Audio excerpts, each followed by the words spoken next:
generally we're running about between 55 and 60 pound average is pretty typical. The ration consists of, I think we're at about 40 pounds of corn silage.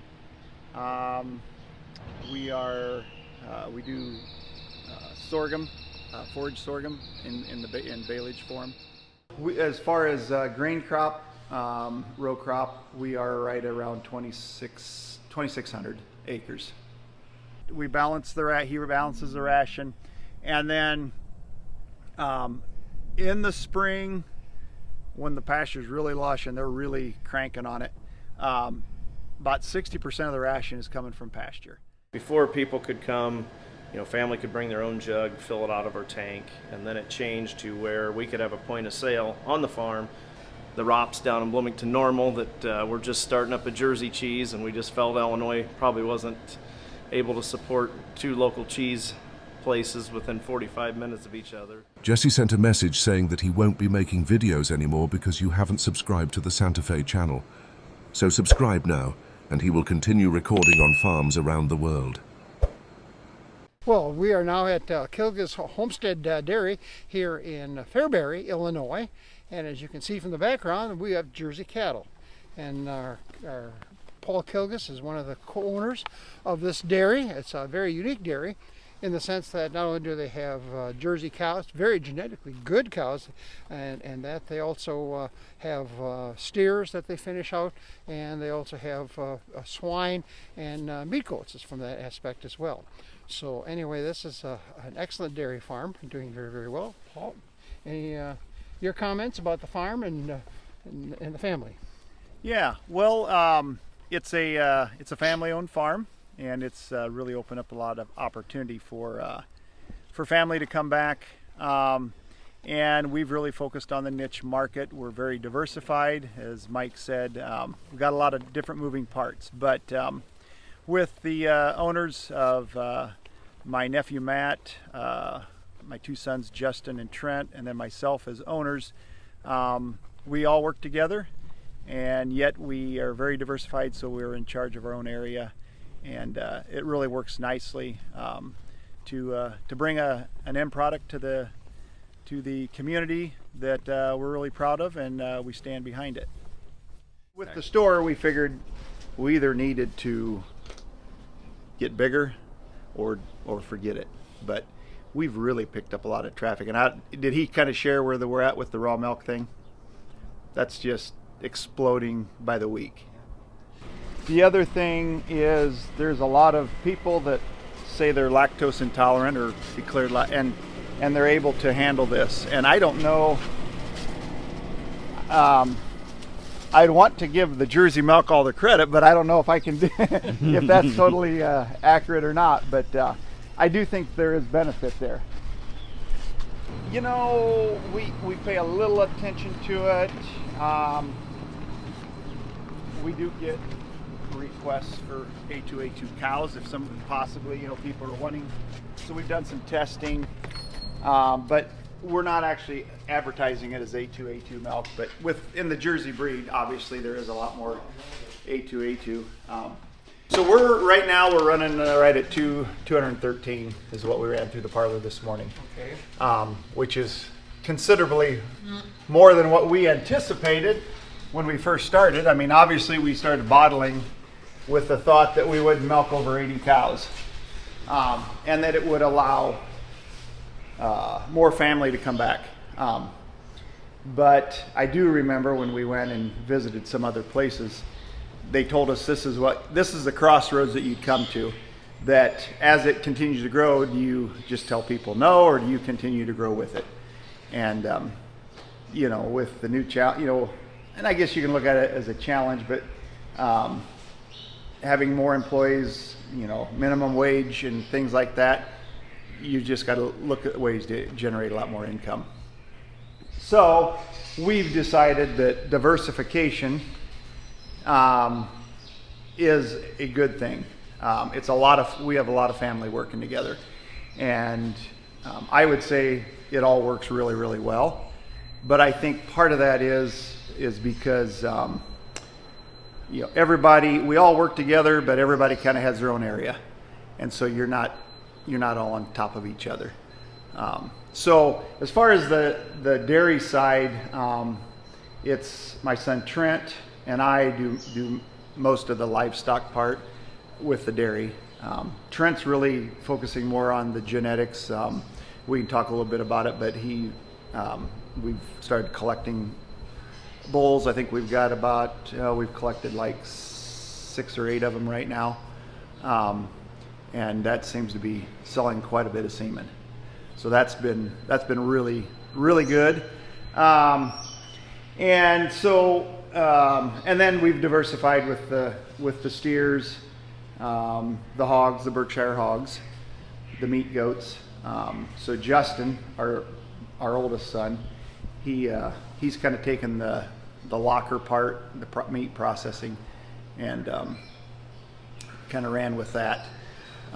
Matt obviously does the bottling. He's kind of manages that. So, but like I said, we all work together, but yet we work in our own separate areas. So it's Kilgus Dairy LLC, and that includes all the livestock and the grain farm, and then Kilgus Farmstead Incorporated is the bottling, and then we also have a Kilgus Properties LLC. So all the property buildings are owned, and then we all own our own separate farm ground and houses. As far as grain crop, row crop, we are right around 2,600 acres. So, and that's mainly corn, soybeans, and then we usually run about 100 acres of winter wheat. We've got about 75 acres of pasture, and then alfalfa, which the alfalfa, we have done where we put alfalfa out on somebody else's ground, and we just pay them by the ton. So it's kind of cash rent, but it's not. So that's worked out really well. So you're running 2,600 acres. Mm-hmm. Huge. So where's the extra labor come in that time of the season? We do pull in a couple semi-retired guys to drive truck, and it gets a little crazy around here. Is it coming out right now? Are you okay? Yes, yeah, we're right in the heat of it. We probably got we're hoping today to finish up soybeans. So I think we ran through about 1,400 acres of soybeans. What's the yield looking like? Yields are really good.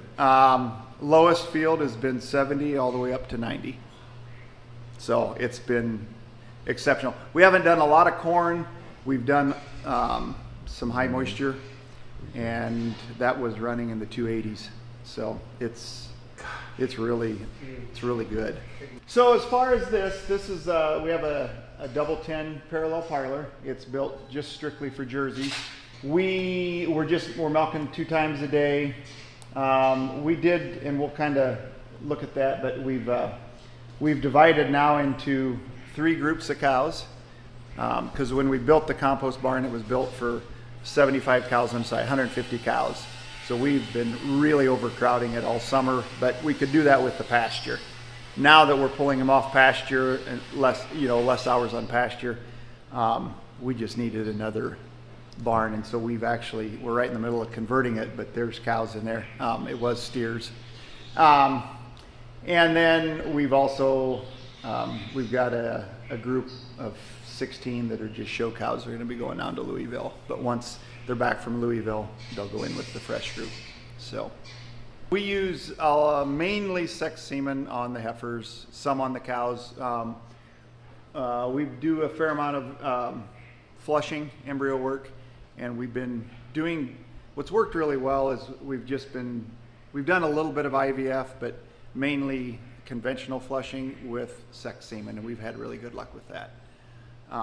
And just cost-wise, it makes a little more sense for us. We've been using the Limflex, Limousin Angus cross, on Jerseys. It makes really, really good animals to feed out. I'd like to use a little more, but we've been using a lot of our low end for embryos, to carry embryos. So I am hooked up with there's a Jersey dairy out in Ohio that breeds a certain percent of their cows to Angus or Limb Flex. And so I've been taking all of theirs about, twice a year. We'll get a group of 40 from them. So that's worked out really well. So we've got about 300 to 325 steers on feed from babies on up. We really need, we're kind of shooting for 400. That's about what we need to maintain, to supply our market. And that's picked up pretty good, the beef market. So yes, the Jersey Angus or the Jersey Limb Flex cross has been really good for feeding out. I do buy in some Angus cattle too, feeder calves, plus our straight Jersey. We do some. We've done obviously all of our bulls, and we will do some, but it's not as a regular. Yeah. Basically, we've kind of created our own stud. Okay. It's called Kilgus Elite Sires, and so Trent's kind of manning that, and I've got a catalog. I had him leave one here. That's pretty exciting. So. Yeah, we really don't, as far as like the genomic part, we haven't. It's more, we're shooting for the cow families type udders. I don't know, I guess it's kind of what we feel is missing a little bit. I know you gotta have a balance, but we feel like if you breed them right, and you care for them right, feed them right, they're gonna milk. Generally, we're running about between 55 and 60 pound average is pretty typical. 5% fat. Wintertime we'll run 5.2, 5.3, 3.8 to 4 protein. That's kind of where. And somatic cell count, I think all summer we've been right at 100,000 or under. So, and I think the pasture, the compost barn is huge in that. But it's like anything, it's got to be managed right. Yeah, we use a pre and a post.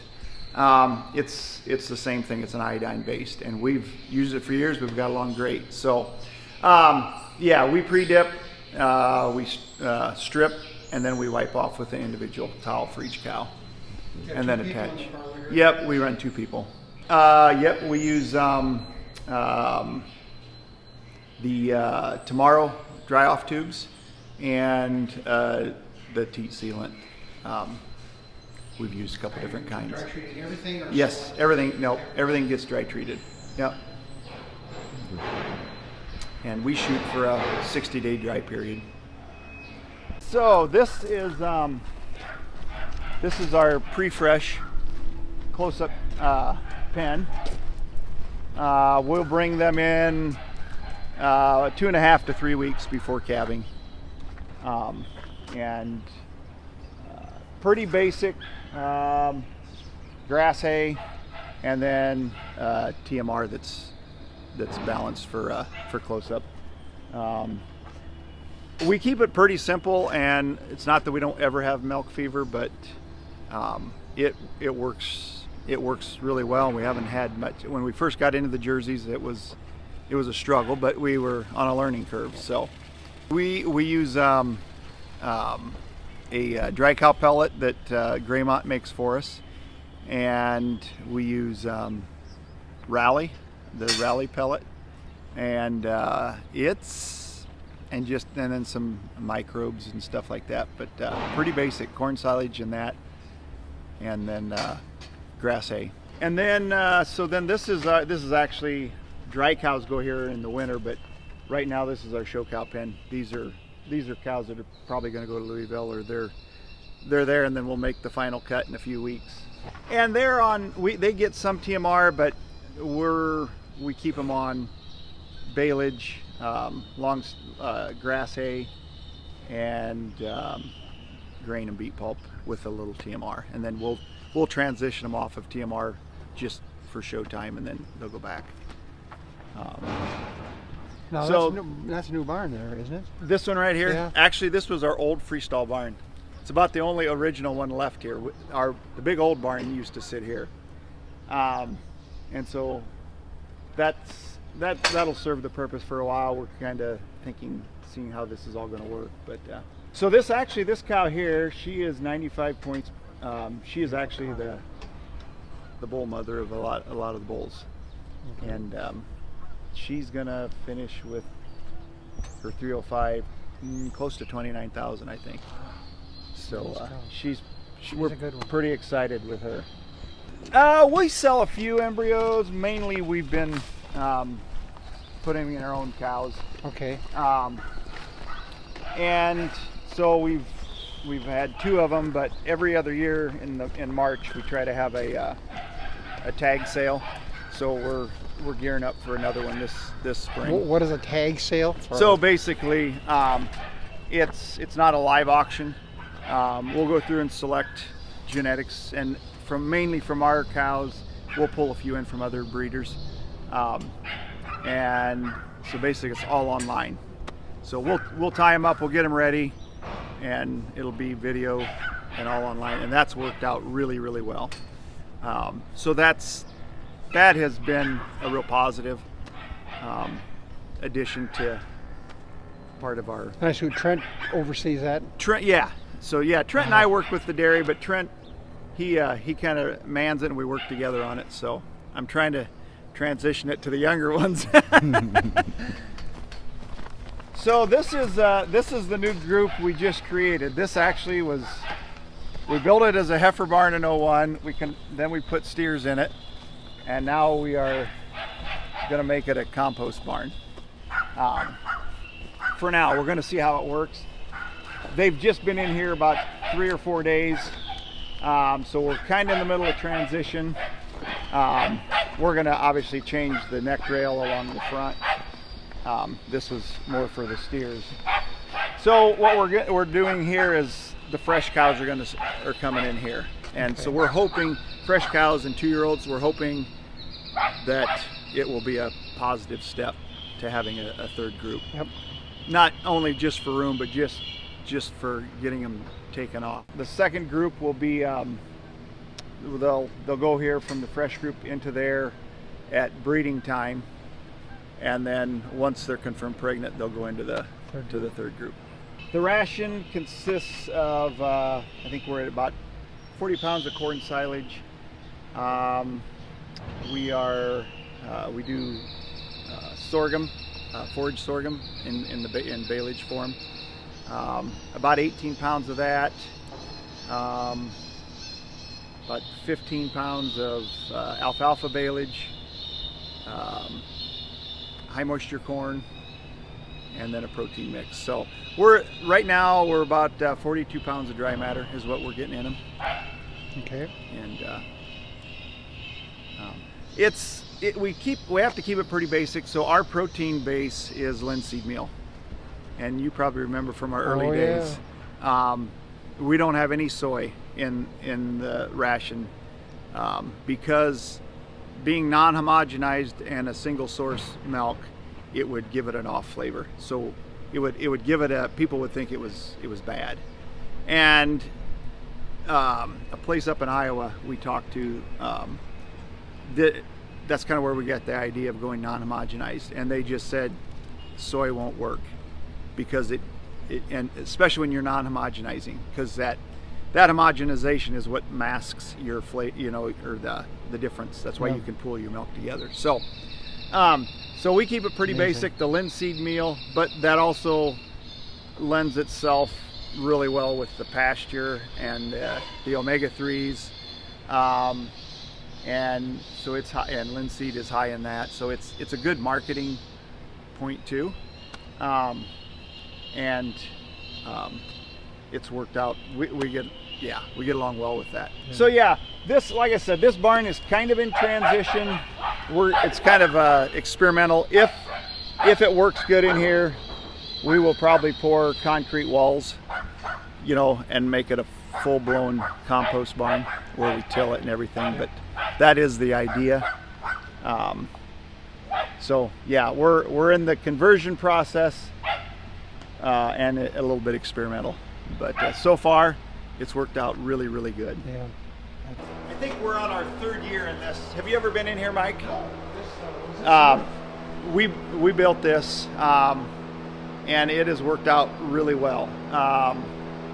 So we keep all of our calves, obviously the heifers, all the bull calves are kept, and if they're not, sometimes we'll do genomic testing on them to see if they'll out of the good cow families, and then otherwise we steer them and we feed them out. So we're keeping all of our calves. So basically we've got 4 rows, and it's concrete but it's sloped, and then we've got a French drain in the front and in the middle, so they stay dry. And then we'll wean it. I wean it 60 days, and we'll keep them in here a couple more weeks, and then we transition them to super hutches into a small group, and then they go on down to Trent's place. We did a few years ago. We went to the milk taxi, which is the mobile pasteurizer, and that has worked tremendous. Because the Jersey calves are a challenge to raise, but we get along pretty good. And then after we wean them and they're moved out, everything's disassembled and power washed, and so it makes it really nice. But this has been a really good step of a barn for us because we get a lot of good ventilation. We can open it all up or close it all up, so it's worked good. The only problem is it wasn't big enough. That's fine. How many pens do you have now? We're right at 50. We can have 50 in here. 50. Wow. Okay. Yep. When did you make the big decision to expand? A year ago? Oh, we've been working on it for a year. You know, and I just feel like it's important that everybody that's involved has to be committed. You know, has to be in on it. If anybody has any reservation, then it's not worth it. So. And everybody is. It's we just felt like it's the time to. We just need to be, and maybe Matt probably alluded to that too. We're just doing so much more milk than what we had built it for, so it just needs to be made a little more efficient. So things are more efficient, streamlined, and then a focus on quality. You know, where we're bottling going into the cooler and so forth. Yeah. So I think there's a lot of positives that'll come with it. Basically, I'll offer it at about 4 days old, a 22% calf starter, and then they will stay on that all the time they're in here. And then when I transition them to their small group, transition group, we drop down to a 18% grain mixed with the 22%. So I do a transition and then put them straight on that. And I do run a low dose of aureomycin in there just to help that transition respiratory. So that's as far as diet, that's where the calves are at. The colostrum. So definitely I just feel like colostrum is really the most important part of the calf, getting off to a good start. So we will do a little testing as far as the colostrum quality. Generally our older cows is what we'll save from, and we'll make sure they get 4 feedings of colostrum in them, and we try to get it in within the first couple hours. Born in the middle of the night, that doesn't happen, but here's the calf starter. Yep, that is it's a texturized calf starter. Yep. The corn's crimped and pellets. Lots of molasses. You feel it. You see the molasses on it as far as that goes. It's really a good calf starter. That's the way to go. Yep, that works. You can almost really eat well. that for breakfast food. A little milk and you have her made. How we got started in the hogs is number one, I never envisioned myself being a hog farmer. But so when we decided to bottle, go to bottling, it was going to be, once we started bottling, that was it. Prairie Farms would no longer pick us up. So it was kind of like jumping in the fire with both feet. And so we gave a lot of product away. We had to bring some back. And so we had some extra milk to throw away. So we got the idea, well, we'll get some hogs and feed it to them. And Justin, my oldest son, he was kind of dabbling in selling some meat. And then, so we thought, oh, maybe they'll be interested in pork, you know. Well, so we did that for a while. Well, then when the milk sales took off and we didn't have extra milk to feed the hogs, we thought about just getting rid of the hogs. But then these places had already, they kind of begged us to stay in. So then we started buying feeder pigs. Well, then the price of feeder pigs went through the roof, and then we ran into a little trouble bringing pigs from different places from just disease standpoint. So we decided, well, why not just follow the same pattern as the rest of the farm, and let's start them here and finish them here. So we jumped in and started farrowing some hogs, some sows. Right now, I've got about 70 Berkshire sows that we farrow, and then we take it to finish. So they're born on the farm, and it's where they stay the whole time. The Berkshire is, I would say, it's the chef's choice of pork,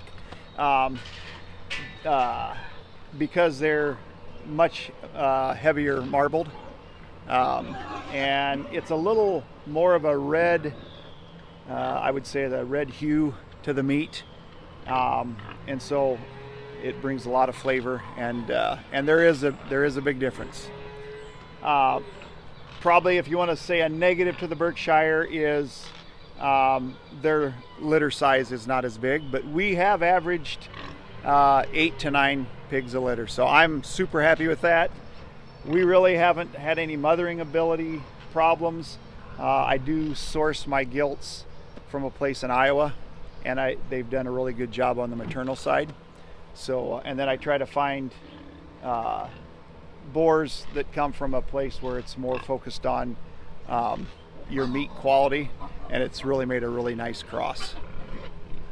So this is my gestation barn, and the breeding barn here, and then they when they get within 10 days of farrowing, we move them to the farrowing barn, and then they go on down to Justin's place to finish out after they're born. So they've been farrowing about 2.5 times a year each sow. That's kind of the goal.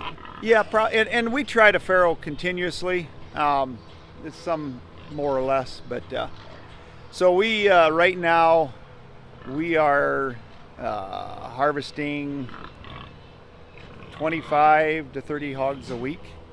So basically, when COVID hit, we were working with a local processing plant, and they got overloaded, and we ran into just a little bit of quality issues.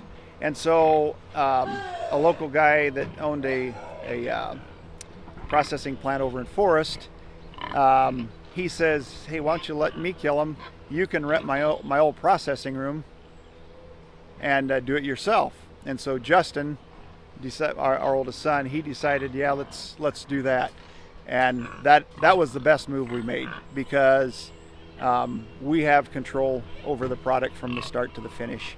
And then he custom cuts different meat shops want it different ways, and it's really been an exciting venture. So we pay them to kill them and to hang them, and then we take them from there. So yeah, it's been a really good move. So after the calves are weaned, we take them off of milk and wean them at 60 days, leave them in there for 2 or 3 more weeks. And then these are the transition super hutches, where they go into a small group of 5 to 7. And then we transition them from the 22% texturized starter to an 18% grain mix. And they will stay in here for a month to 2 months, depending on if we have room and how they're doing. And then we transition them to the heifer barn. So ideally, once a year, in the fall, we take it out and put it on for fertilizer on the row crop fields. And if you don't go over 75 cows a side, which is where it needs to be, it'll take you a whole year. I mean, it'll last a year. And so yeah, basically we till it twice a day generally after every milking. Or if they go out to the pasture, then we'll till it. As far as the bedding source, we use sawdust, and really the key to make it work is to till at least 10 inches deep, and then plenty of air movement. You got to have air circulation, whether it's natural or we use natural, and then the fans. This time of year, it's great. Humidity's low, everything's dry. Sometimes in the spring when it's really wet and cool, it can be a little bit of a challenge, but it maybe take a little more bedding. We will add fresh bedding in the winter when the cows are in here all the time. We will add fresh bedding twice a week. So basically, kind of what we use as to know when it's time to bed is if the tires on the tractor are wet when you're tilling, and if it's not steaming real good, then it's time to add some more. And so the more it steams, the better it's working. And it needs to work properly, it needs to be at 135 degrees to really make it compost. But really the beauty of it is when you go to haul it out on the fields, it does not have a lot of odor to it. I mean, we can go right down by the golf course and spread it, and they don't even know we've spread manure. And it has really done wonders for the soil. So, it's, you spend, it's, sawdust isn't cheap, but, so a couple of reasons why we like this is, it's very compatible to the pasture. When we had free stalls and we brought the cows in out of pasture, they weren't real excited about laying down. Our free stalls weren't, probably they weren't the state of the art free stall, like some, they weren't sand bedded and stuff. But, the other thing that we have found is, cow comfort is phenomenal. Heat detection is really good, with the compost. The other big one is we get a lot of tours, and it's a lot of city people that come. It's very public friendly. Because lots of times they just simply don't understand why free stalls work for a lot of dairies, and the reasoning behind it. But so this resembles them laying out in the pasture. So all that together, it's worked really well for us. The longevity of the cows has been tremendous. Probably another thing that we've really seen huge when we went from free stalls to compost is we struggled with foot warts, the hairy foot wart. When we came into here, those have just disappeared. Are you walking cows through a bath? We do run a foot bath. We try to do it once a week in the return alley of the parlor. Isn't that your copper sulfate? Yes. Doesn't always get done every week, but at least every 10 days it's done. What about hoof trimming? Are you doing any hoof trimming? Yep.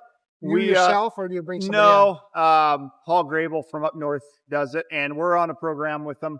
And he comes like every 6 weeks and runs through everything, and it works out. You pick them all up, or you have selected cows? He tries to make sure he gets through all the cows. Oh, let's see, what is it? 3 times a year, maybe. So he has a way of keeping track of what he's done, and so it's worked out really well. This is what our protein mix looks like, if you're interested in that. The majority of it is linseed meal with your vitamin mineral packs in there. So does their truck just drop it off, blow it in here? How does it get in here? We put a lid on the top. We'd like to do a commodity barn or shed, but we're not sure where we want to locate it, so we went with these containers, and they actually work really, really well. Very reasonable, and they work good. Yep. So we'll walk down. Both of them have the same feed in? That's just bag feed. Bag. Yep.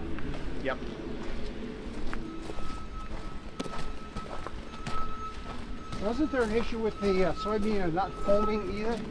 What's that? A foaming issue with the soybean meal? Foaming? Foaming. It didn't want to foam. See, it seems to me that was another problem you had besides the off odor or flavor. Or not really, huh? Let's see.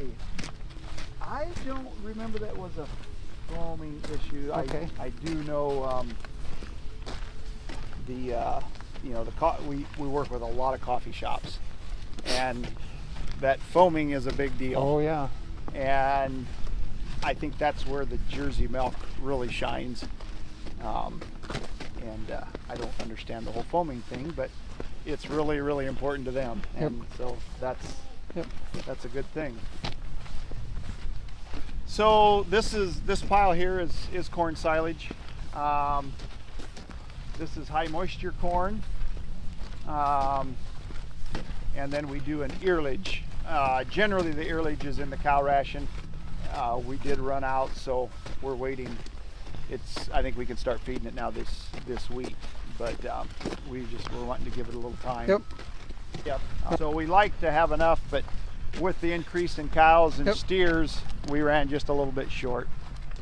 So we're still on the old pile here from last year. We're real close to switching, but you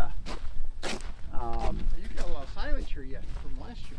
yeah, we had a decent amount. Where is this year's silage? You got another bunker? No, right here. No, this Bag?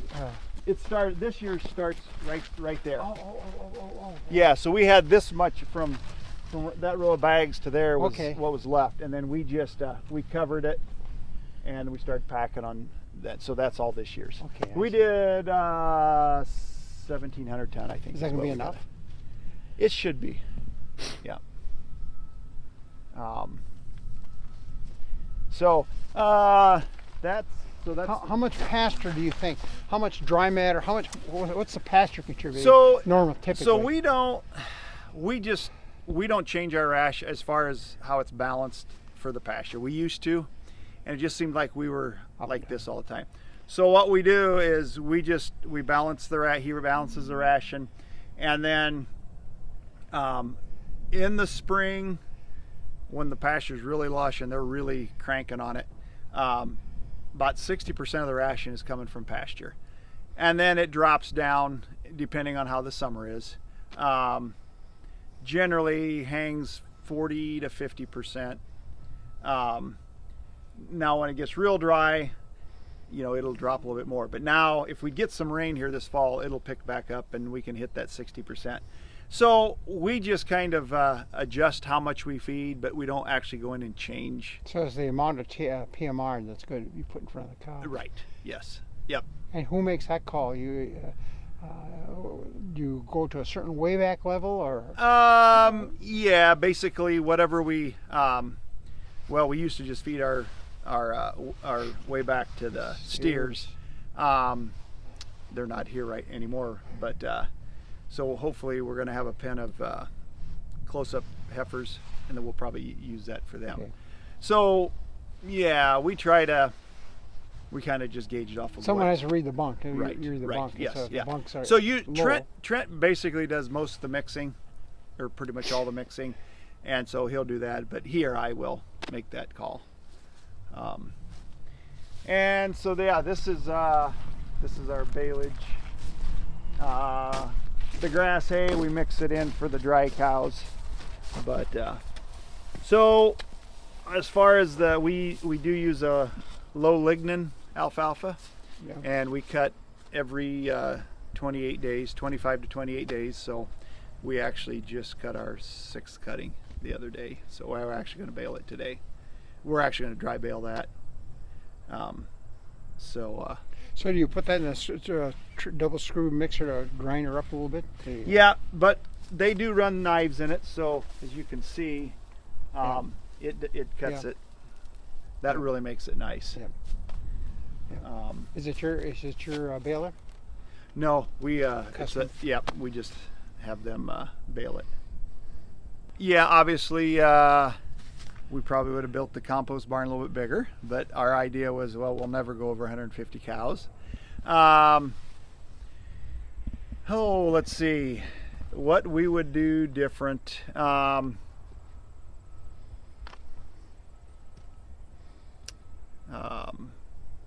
I don't really, I mean, like on the bottling, I know there was some things, you know, we definitely would have probably, the guys would have probably went and worked at a bottling facility for a while before we started the bottling.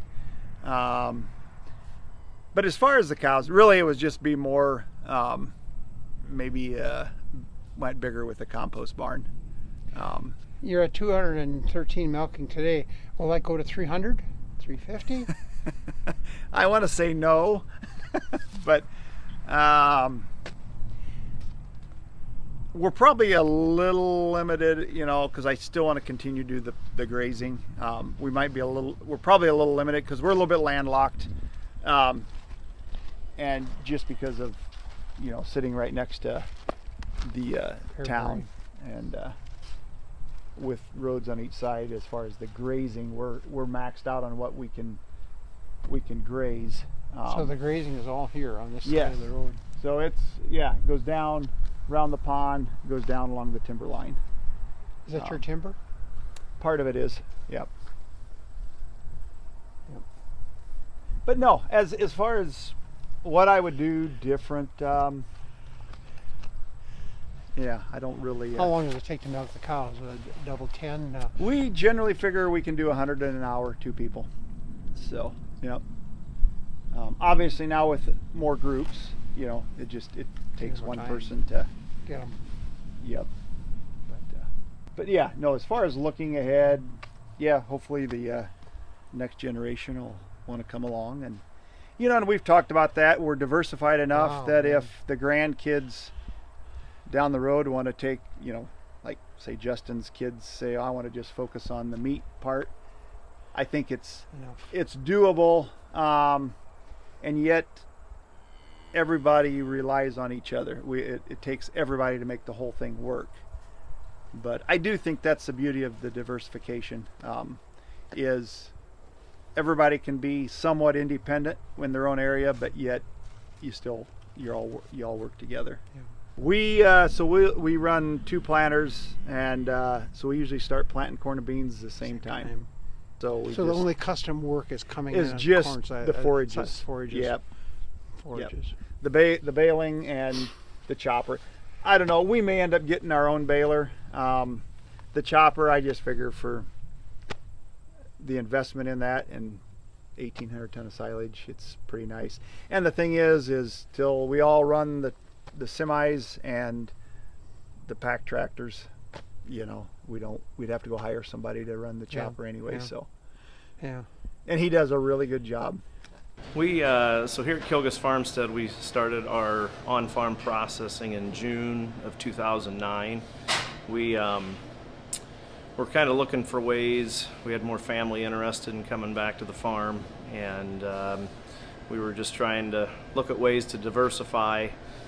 We didn't really feel like just, you know, growing the cow numbers, or obviously farming more land is not, you can't just go out and magically make that happen. So that's kind of when we started researching what ways we could diversify our current product we were producing. So we did a lot of research, went to some different states, looked at some on-farm processing plants and so forth.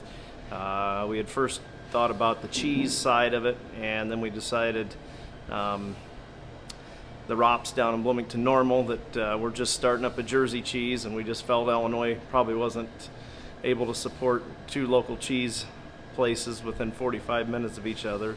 But as we kind of looked at the time, there was nobody else doing fluid milk, and we'd went out of state, saw a couple different places that you know, had some on-farm family farm processing that did fluid milk, and they helped us out quite a bit.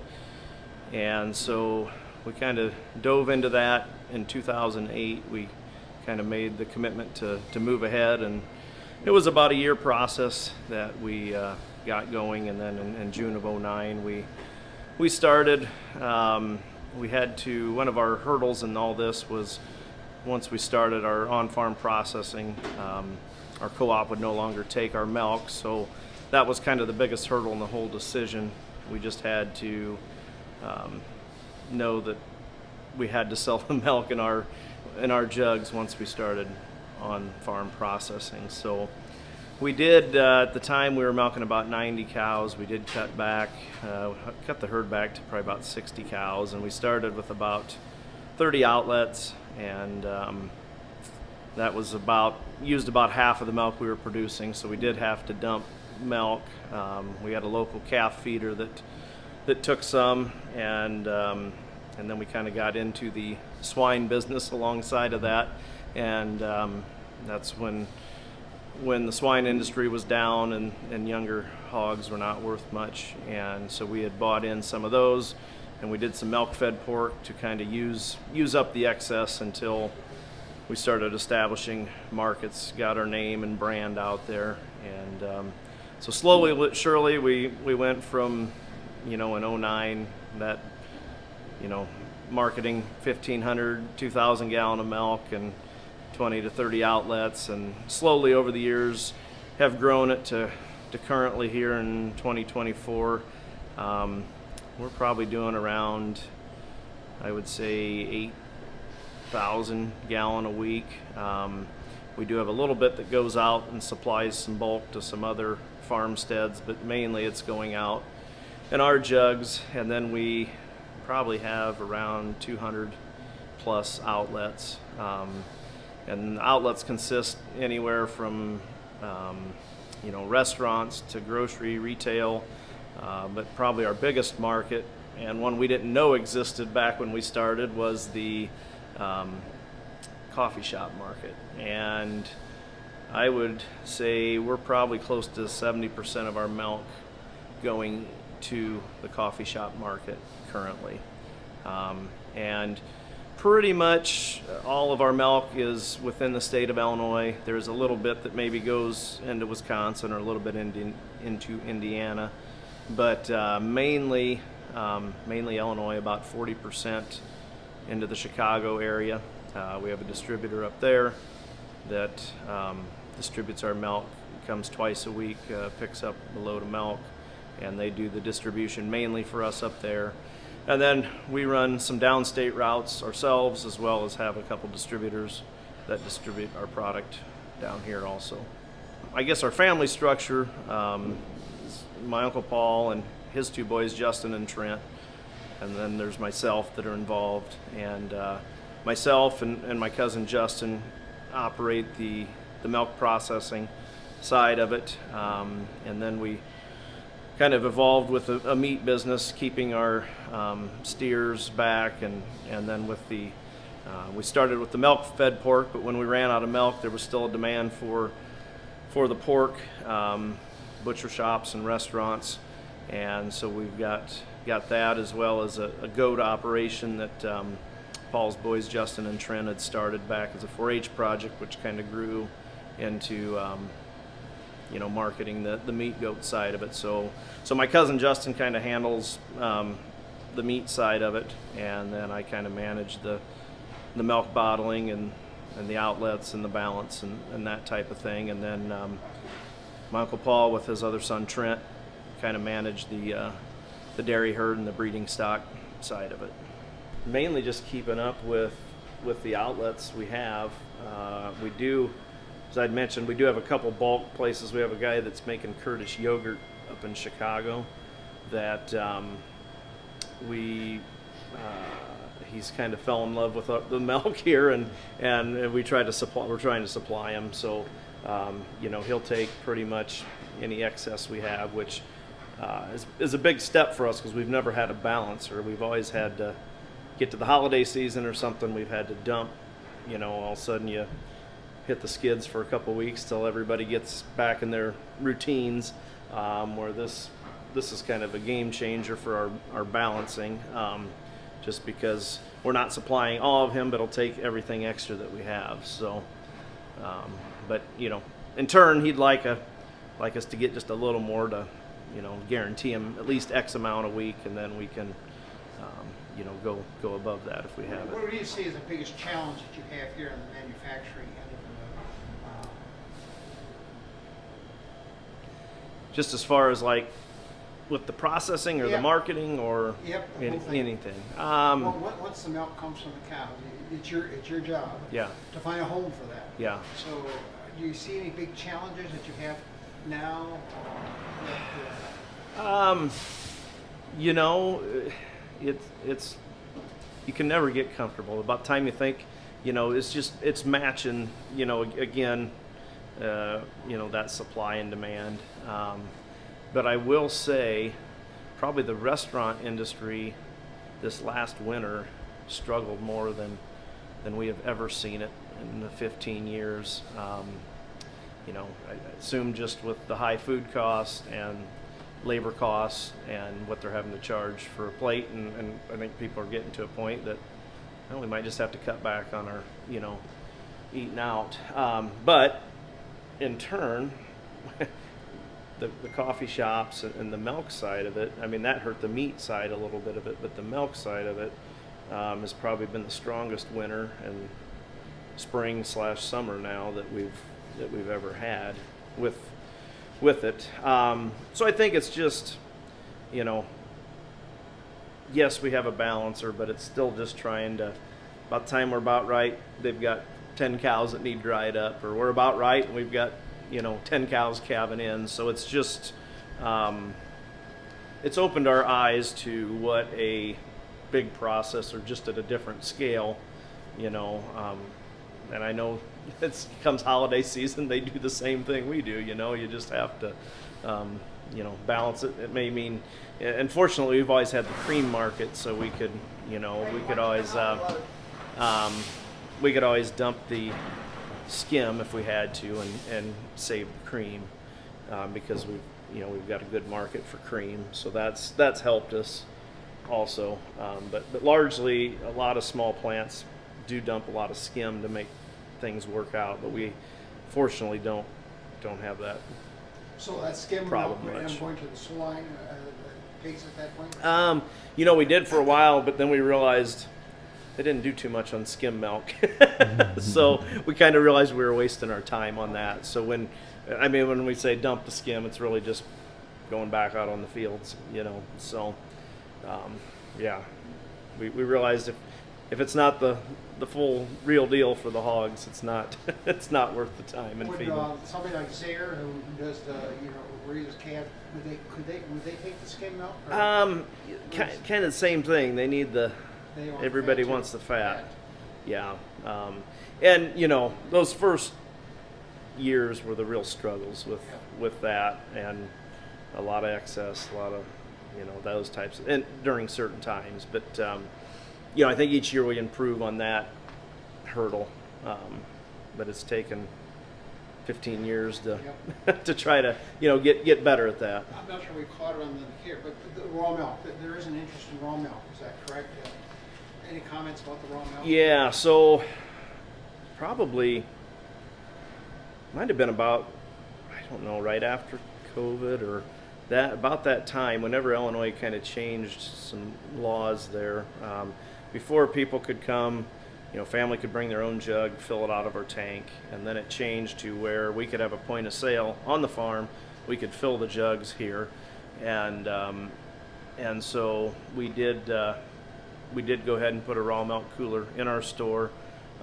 We just have to have signage posted on the sign or on the side of it, and then certain things on the label with a 5-day sell-by date on it. So, you know, the challenge is the limited shelf life on it, trying to keep it balanced, and yet not have people drive from 2 hours and show up at 8 o'clock at night and then you're out of raw milk. So, but it has grown. It seems like each week we kind of hit a new plateau with our sales on it, and I think last week being one of those, I think we were right around 850 gallons of the raw out the storefront here. So that's something that's really helped our on-farm store business is people coming for the raw milk, and you know, usually getting other things then at the same time. Just straight full fat Jersey milk.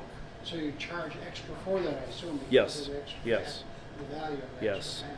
Yes, and I know you can hear some pretty astronomical prices on raw. We try to keep ours pretty reasonable. I mean, it is above what we sell our others for, but at the same time, we want to, you know, move some volume too. So we think it's seems to be a pretty, people will drive a couple hours for it. But I'm guessing you got an advantage because you're bottling, so it's bottled just like the regular milk. So if I was going to buy raw milk, I'd buy it from you rather than bringing my containers in and taking it off of somebody's bulk tank.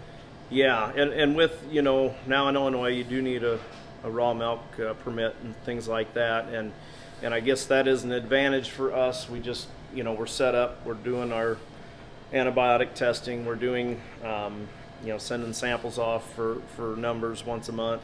So those things that maybe be hurdles for these smaller farms, you know, to get into, and in turn, you know, not every person in the Illinois Department of Public Health is gung-ho with the raw milk, but they do appreciate it coming from here just because of the facilities and the way we're able to process it and all the raw package milk it. is inspected, is it not? You have to be inspected. Yes, correct. Not only you, but anybody who sells raw milk. Yes, yes, yep. Anybody has to be regularly inspected, and that's kind of, you know, they started issuing these licenses to do these things, but in turn, yeah, anybody has to be inspected, just like any other dairy plant selling to a Just a quick facility. word about the meat. Basically, these are Jersey steers that you feed out here. Are they crossbred with a beef breed? Sure, we do have some crossbreds. I mean, it started as mainly Jersey. We do buy some in to handle the load, and then we also do a little bit of crossbreeding or buy in some crossbred, and then we do get a handful of Angus in also. Just we do have some butcher shops and stuff that maybe, you know, prefer the bigger cuts, the more volume, and so we kind of got a mix of just Jersey, the crossbreds, and a little bit of Angus too. Are you selling a lot of that out of the store right here, or what do you do with the beef, with the meat? Yes, we do sell a fair amount out of the storefront. We also sell quarters and halves and those types of things also that people can come pick up, and then we also got butcher shops, you know, Peoria, Chicago, that'll take you know, quarters, sides, those types of things, and then process it down. So we're, you know, sending some out in more of a wholesale size to go to those places. How much of product goes out of the store here? Maybe 10%, 5%? You know, percentage wise, my wife might know that question better when she gets over here, but it does grow. Like, I mean, we're filling these freezers, and I mean, we're doing a half a beef quite often for the store here, and it does, you know, that is growing each year. So you'll continue to do that. I mean, as you're getting pretty much geared up now, you can almost phase it out, could you not? And Yeah. just the labor to have somebody here to. Yeah.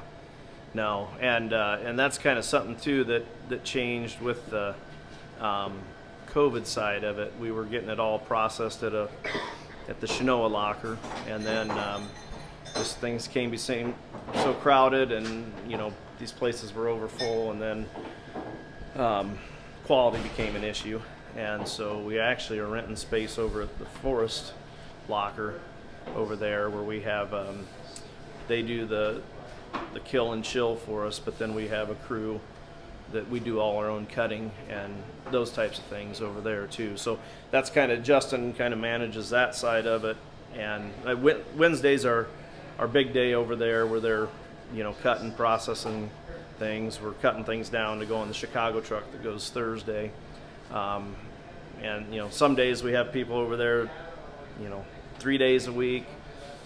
Sometimes it's one, just depending, but that's growing a little bit too. So that kind of gave us, you know, just a little more control from start to finish. No different than processing the milk from the cow to the end consumer.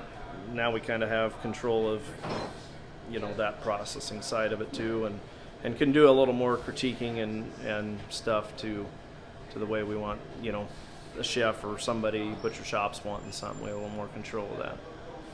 What about the pork and the goats? Same, it's handled through Yeah. same slaughter. Yeah, and we're The pork side of it's probably grown the most, and that's, you know, probably the easiest to grow. But you know, I think we're doing 20 plus hogs a week, and you know, probably 3 to 5 beef, and then goats can vary a little bit. Is that pretty seasonal, the goats? It was pretty steady with the restaurants in Chicago, but those probably were the hardest hit ones after COVID, that maybe just some in downtown that Chicago that didn't bounce back maybe as quite as quick. So the goat's not what it used to be, but I mean, it's still, you know, still pretty decent, but it definitely took the hardest hit and didn't come back quite as good. The milk ends up being a lot into coffee, is that right? That's one of your major resources for sales now, is lattes and creams and stuff Yep. like that? Yeah, so as far as our one of our growing client bases is the coffee shops, the coffee chains. Obviously, it's a very popular thing in America, and it's been really good, and it's been growing, and so no, that's been a real positive as we see this thing unfold. And you're selling a lot right here on the farm too, do you not? Do you sell a lot of product? What do you sell here on the farm? Yeah, so as far as what we sell here in our country store, we do sell quite a bit of meat. We do our own processing, and so we get a lot of people coming for that. And then also for the milk, we have ventured into the raw milk and became certified, and we can bottle it and sell it in the store here, and that has brought in numerous new customers really on a weekly basis. And so not only do they come to get the milk, but then it interests them in the meat products and so forth. So as it continues to grow, we as a family made the decision to expand, and so we've just begun our expansion of a more cooler space, freezer space, more storage, dry storage, and then hopefully it'll allow us to expand our processing room a little bit so it becomes a little more efficient. And then we've also made the choice to and the decision to expand into a bigger farm store, which we're really excited about, and we think we can offer a lot to the public. Will you add other things besides food to the store? Would you, you know, kind of like a gas station, you know, they sell everything at a gas station. Would Yep. you expand your merchandise base? Yeah, I think we'll probably look at that. We haven't totally decided. We are planning to put a certified kitchen in the upstairs, and so that's going to open some doors. We have a gal that's started making gelato, and she needs a certified kitchen to put some additives, you know, your food products such as your fruit and some of that. She needs a certified kitchen to do that. So that is one of the things we're going to add to our soft serve machine, is hopefully a gelato bar, and we're really excited about that, and I think that's going to open up a new opportunity. Well, it's pretty amazing to see the technology that this farm has undergone, and the diversification, and the focus on family. You really want to maintain opportunities for those family members that want to join it, and it's a tremendous farm. Here they run over 2,400 acres of land, so they also are in crops, corn and soybean sales as well. So it's a huge challenge there, Paul, that you and your family undertake. Yeah, and it does. It looks, and there is a lot of moving parts. It looks like a lot, and it is. But I think with being diversified and everybody in their own area, and we have some really good quality hired help right now, and which we really appreciate. They like the family atmosphere, and we think that's really important, that they feel part of the family team. And I think that's what really makes it go. So when everybody is there and does their job, many hands make light the work. And it's pretty amazing. You got some tremendous genetics here. Some of these cows will be at the national show down in Louisville, as far as that goes. And second of all, they also have their own bull stud here that they are actually marketing semen from some of the elite cows in the herd here. So that's another joint venture that you're undergoing. Yep. So a couple years ago, we kind of sat down with our tax guy, our farm manager, and consultant, and we just said, what can we do with what we have? Can we branch out to bring more value? And so a few years ago we started a breeding stock tag sale, and we've done that every other year, and that generally is in March. And so we're looking forward to this March to having our third spotlight sale, tag sale, with some of our top genetics to offer to buyers. And then as we really focus on the genetics, we love good cow families. Our focus is feet and legs. This is what I've always felt is important. That's what I've tried to breed, and I've tried to pass it on to my kids. That if you have good feet and legs, shallow udders, good udder clefts, and good dairy strength, that's going to give you a good cow in the end. And so that's kind of where we've tried to take the genetics, and then we've also ventured into Kilgus Elite sires, and my son Trent has kind of headed that up and is putting a lot of time into it. And right now I think we've got 6 bulls that we've actually collected, and we're selling conventional and sex semen on, and we've got 9 young bulls coming up that hopefully will join the lineup. So we're really excited, and we've been able to send it all over the United States so far.